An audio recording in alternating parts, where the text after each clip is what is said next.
When many people hear the word evaluation, it invokes an active fear. A fear that someone who doesn't know them and doesn't know their work is going to judge their performance and not give them an opportunity to defend their work against that judgment. I know the image I often have when I hear evaluation is of a person coming in with a clipboard, standing over me, taking notes, not letting me see those notes, and then giving those notes to my supervisor. The idea that evaluation is this unknown, this mystery, leads to more fear about what the practice of evaluation actually involves, which can lead to very few people being interested in training as evaluators to understand how evaluation can add value to community planning efforts. In tribal contexts, this fear is made even more intense because of the ways research and evaluation has been used through history to disadvantage and disempower tribal sovereignty over information.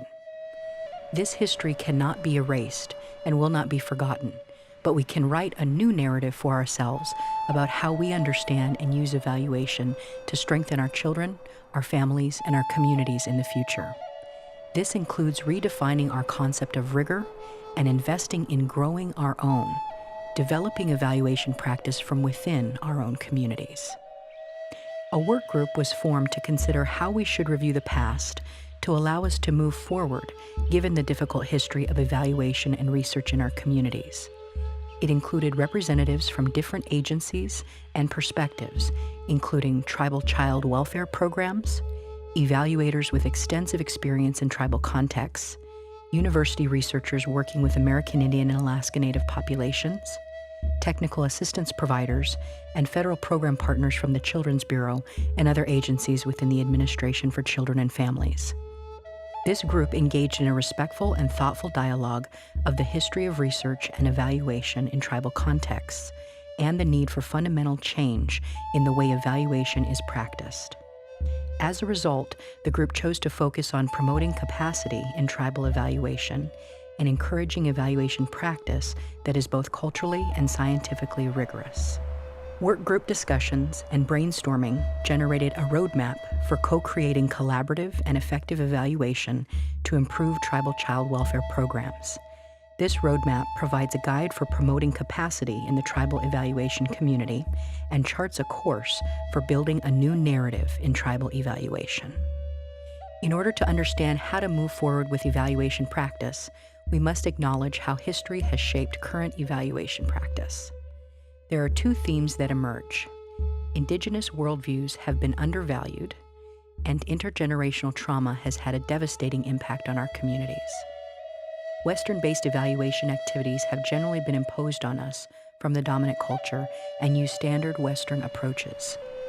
These practices ignored our sovereign rights of tribal nations and failed to draw on our long traditions of successful evaluation strategies using Indigenous ways of knowing. In addition, many of our communities have been subjected to traumatic events that disrupted families, such as the impact of boarding schools and out-of-home placement and adoption of Native children from their tribal communities. These historical experiences have led many of our communities to revisit and reaffirm key values in order to move beyond this difficult history. Now, we as a working group have embraced these values as we consider this roadmap process. These values include Indigenous ways of knowing, respect for tribal sovereignty, a strengths-based focus, cultural integrity with scientific rigor, community engagement, ethical practices, and knowledge sharing. Just as these values anchor tribal communities, they should anchor our evaluations. Evaluation should be tailored to cultural context and responsive to cultural ways of life. Reflecting respect for all aspects of our cultural heritage and the unspoken promise toward our children underlies the values that are embedded in this roadmap. Respect for these values will be essential to the process of becoming culturally adept and maintaining cultural integrity in conducting evaluations. There are several stakeholders or partners who play important roles in evaluation of tribal child welfare programs. Program directors, tribal evaluators, evaluation partners, and program staff are often primary stakeholders in evaluation. They are at the heart of evaluation practice. Others collaborate with the primary stakeholders and provide support, guidance, and context for the evaluation process. Stakeholder collaboration is central to improving the priority areas identified in the roadmap, which are divided into two categories: relationship building, and knowledge and skill building. The work group identified 5 key priorities for relationship building, including successful evaluation practice requires community participation in determining priorities and creating meaningful evaluation questions. Evaluation should be anchored in cultural and ethical practices. Conversations with our community stakeholders ensure that evaluation plans honor cultural ways and respect our local values. Clear guidelines and examples of evaluation components are an important way for program directors and staff to see the benefits of program evaluation. They should help generate a shared agenda and purpose for the evaluation. Transparency in evaluation and translation for community is essential to building trust. Many of us have experienced evaluations that have been insensitive to local needs and in some cases have done direct harm to our communities. The work group also identified 6 key priorities for knowledge and skill building, including developing cultural protocols for community-engaged comprehensive evaluation ensures a foundation of evaluation that is both culturally and scientifically rigorous. Fortunately, recent efforts have produced models for community-engaged evaluation and research. Mentoring and technical assistance for evaluation design and implementation is critical for ensuring successful evaluations that involve our program staff and communities. Local staff may not be trained as evaluators or may find the requirements confusing and not applicable. If local staff and community members have opportunities to learn about the key components of evaluation and to share their expertise on local culture, they can help guide culturally rigorous evaluation protocols. Guidelines for selecting, adapting, developing, administering, and interpreting evaluation instruments help ensure meaningful evaluation results. There's a great deal of uncertainty about how to identify appropriate measures or instruments for use with Native children and families. Many standard measures, created and normed for the dominant U.S. population, are likely to work well for American Indian and Alaska Natives, but others are likely to provide misleading or incomplete information. In many tribal communities, information is communicated through storytelling, which provides an opportunity for staff and community members to interpret evaluation data. Evaluations are opportunities for us to give voice to our concerns and to create a comprehensive story of what is happening in tribal child welfare programs. Too often, data are collected but not fully understood or used. Training in the identification, use, interpretation, and storage of data helps ensure it can be utilized more fully in guiding tribal child welfare practice.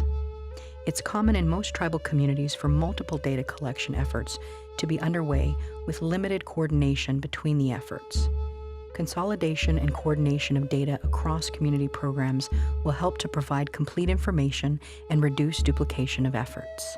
One priority cuts across relationship building and knowledge and skill building. Growing our own has become a priority in many tribal communities, with an emphasis on supporting the training and career development of tribal members who are participating in the evaluation process. The next generation of evaluation practice will involve developing infrastructure for evaluation oversight and practice in child welfare, and providing opportunities for mentorship and training to emerging tribal evaluators. The goal in addressing these priority areas is to foster a new roadmap for evaluation. That is, to build a new narrative for evaluation practice in tribal child welfare. This new narrative for evaluation practice has 6 key goals. Collaborative, culturally responsive evaluation that fits the needs of the community. Evaluation should be locally and culturally relevant.